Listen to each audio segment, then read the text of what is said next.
ڕێگەی ئەوریشەم 200 ساڵ پێش زاین واتە 2200 ساڵ لەمەوبەر دەسەڵاتدارانی هان لە وڵاتی مێژووی چین لەسەر حکوومەت بوون کە بەردەوام لە بەشی باکوورەوە هەڕەشەیان لەسەر بوو. لەلایەن باکووریەکانی شی ئونگنو هێرش دەکرا سەر شار و گوندەکانیان. شی ئونگنو خەڵکێکی کۆچبەر بوون و هیچ جۆرە کللتور و فەرهەنگێکیان نەبوو. تەنیا شەڕکەر بوون و لەبەر ئەوەی هەنەکان داراییەکی زۆریان هەبوو پەلاماریان دەدان و تاڵانیان دەکردن. سڵاو کات باش هاوڕێن، ئەمن سمکۆ جەهانگیریم و ئێرەش ستودیۆی بڵینگۆیە. لەگەڵم بە بۆ بیستنی بابەتێکی تایبەتی دیکە لە بڵینگۆ. بەر لەوەی دەست پێ بکەین تکایە کاناڵەکەمان سابسکرایب بکە و زەنگوڵەکەش هەڵکە با لە بابەت و پۆستەکانی دواترمان ئاگادار بی. ئیمپراتور ڤوو کە دەسەڵاتداری سەردەمی چین بوو بەتەما بوو ئەم هەڕەشانەی باکووریەکان لەسەر هان لابات. بۆ ئەوە وەڵامی بۆ نزیکترین ئیمپراتوری لای ڕۆژاوای چین یو ئی چی نارد و داوای هاوکاری لێکرد. دیار بوو باکووریەکانی کۆچبەر هێرشیان دەکردە سەر ڕۆژاواش و بە جۆرێک دوژمنی هاوبەشی چین و ڕۆژاوا بوو. ئیمپراتۆر ڤوو بۆ ئەم مەبەستە شاندێکی بەسەر پرشتیاری ژامپیان بۆ یو ئی چی نارد کە بێت و لەگەڵ ئیمپراتوری هان هاوکاری بکات. یوئیچی دراوسەی ئەو کاتەی ئەشکانیەکان بوو. کاتێک ژامپیان دەگاتە یوئیچی چاوی بە جۆرە ئەسپێک دەکەوێ و پێیان سەرسام دەبێ چونکە لای خۆیان لەم جۆرە ئەسپانە دەست نەدەکەوێت. ژامپیان دوای دانووساندن لەگەڵ یوئیچیەکان هاوکاریوان بەدەست دێنێ و هێندێک لەو ئەسپە تاکانەش دەکرێت و لەگەڵ خۆی دەیانباتەوە چین بۆ ئەوەی بۆ شەڕ کەڵکیان لێوەربگرێت و بۆ زاوزێ لە چین زۆریان بکات. بە هاوکاری ئەو دوو دەسەڵاتە و کەڵگوەرگرتن لەو ئەسپانە باکووریەکانیان تێکشکاند.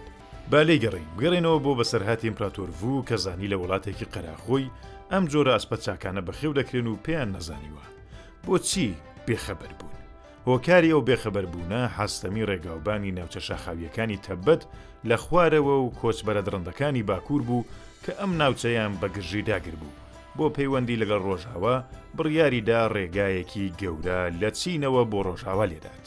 کاری لێدانی ڕێگاوبان دەست پێ دەکرێت و ماوەی 40 ساڵ درێژەی دەبێت. هەرچی لە ڕۆژهەڵاتەوە بۆ ڕۆژاوا نزیکتر دەبن لەگەڵ وڵات و کللتوری تازە ڕوبەڕوو دەبنەوە و درێژە بە لێدانی ڕێگاکە دەدەن. دوای 40 ساڵ ئەم ڕێگایە دەگاتە ڕۆم کە ڕۆژاوای ترین ژیوەری ئەو کاتەی دنیا بوو. ڕێگایەک لێدەدات بە درێژایی 6,000 کیلومتر کە جوانترین وڵاتە شارستانیەکان پێگرێ دەداتەوە. هان ئەو کارەی کرد هەرچەند یەکەم جار نەبوو جادەیەک بەم جۆرە لێ بدرێت. ئەخامەنەشەکان 300 ساڵ پێشتر جادەی شاهیان لێدا بوو کە لەگەڵ چەند ڕێگای گەورەی دیکەش کە جگە لە ئیمپراتوری خۆیان بۆ میسر و یونان و گرنگتر بۆ هندیش درێژەی هەبوو. گەشەی ئابووری بەم ڕێگایەنەدا هۆکاری پێشکەوتنی هەخامنشەکان بوو.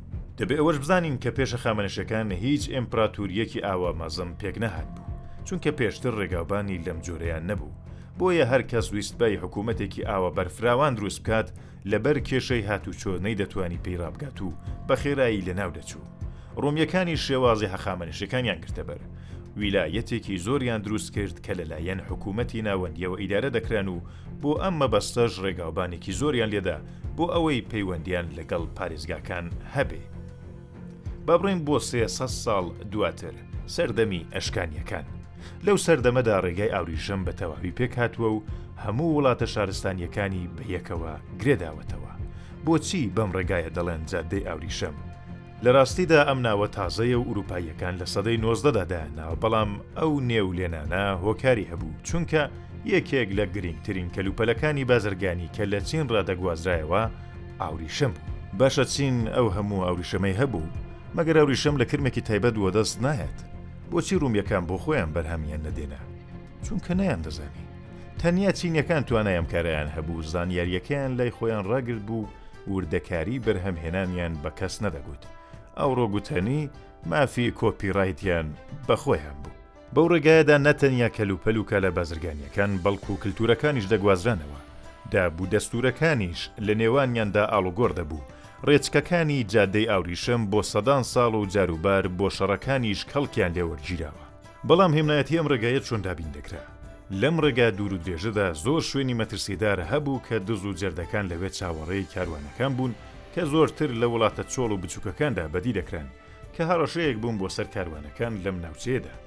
بەڵام لە ناو دەسەڵاتە بەهێزەکاندا شتی وا ڕوونی دەدا. لە سەدەی 13دا کەسێک بە ناوی مارکۆپۆلۆ بۆ یەکەم جار تەواوی ئەم ڕێگایی بە سەفەرێک پێوە.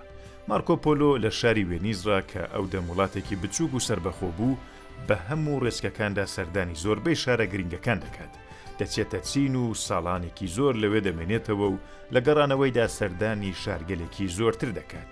مارکۆپۆلۆ شارستانیەتی ئەو دەمی ڕۆژهەڵات دەنووسێتەوە و لەگەڵ خۆی دەیهێنێتەوە ئوروپا.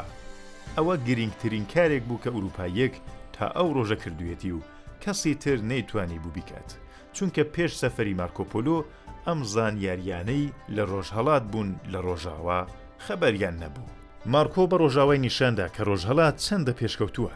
پێشەم ڕێگایە بۆ وێنە گەر پەتایەک لە چینسەری هەڵدەداوە بە ئاسانی نەدەگەیشتە ئێران و ئوروپا، بەڵام ئەم جادەیە بوو بە هۆکاری گواستنەوەی خێرایی نەخۆشیەکانیش. بۆیە لە سەدەی 14 تاعونی ڕەش لە چینەوە بە خێرایی دەگاتە ئوروپا و زۆربەی ناوچەکانی نزیک ڕێگاکە دەگرێتەوە. ئەم ڕێگایە تا ساڵی 1453 زاینی درێژە بەکارەکانی دەدات. ساڵێک کە سوڵتان محەممەدی عوسمانی قوستەنتەنیەوە تا ئیستانبولی ئەمڕۆکە دەگرێت و فەرمان دەدات ڕێگای ئەوریشەم ببەستن و ناهێڵن ڕێگای نێوان ئاسیا و ئوروپا چیتر درێژەی هەبێ. ئەم کاری عوسمانیەکان نەتەنیا پەکی ئوروپاییەکانی نەخست بەڵکو بوو بەهۆی پێشکەوتنی زیاتری ئەوان. هەر کە ڕێگاکە بەسرا ئوروپاییەکان هەوڵیاندا کە لە ڕێگای ئاوەکان بۆ شوێنەکانی دیکەی دنیا بچن و بۆیەش هێزی دەریاییەکەیان گەشەی و بەم جۆرە بوونە خاوەنی جیهان.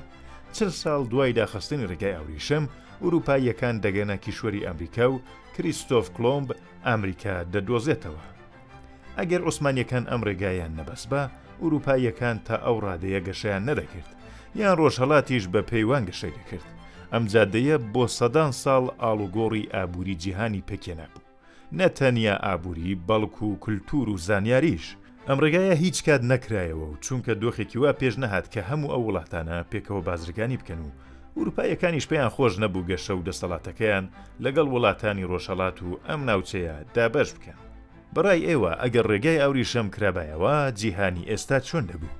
تکایە بۆ چوونەکانتان بنووسن. ماندوو نەبی هاوڕێی خۆشەویستم، سپاس کە تاکۆتا لەگەڵم بووی و هیوادارم چێژی تەواوت لێوەرگت بێت. ئەگەر یەکەم جارە کاناڵ ئێمە دەبینی تکایە سابسکرایبمان بکە و زەنگوڵەکە شەڵکە. ئەگەریش هاوڕێی کۆنی تکایە بۆمان بنووسە سەبارەت بەچی پۆست و ڤیدیۆت بۆ ئامادە بکەین.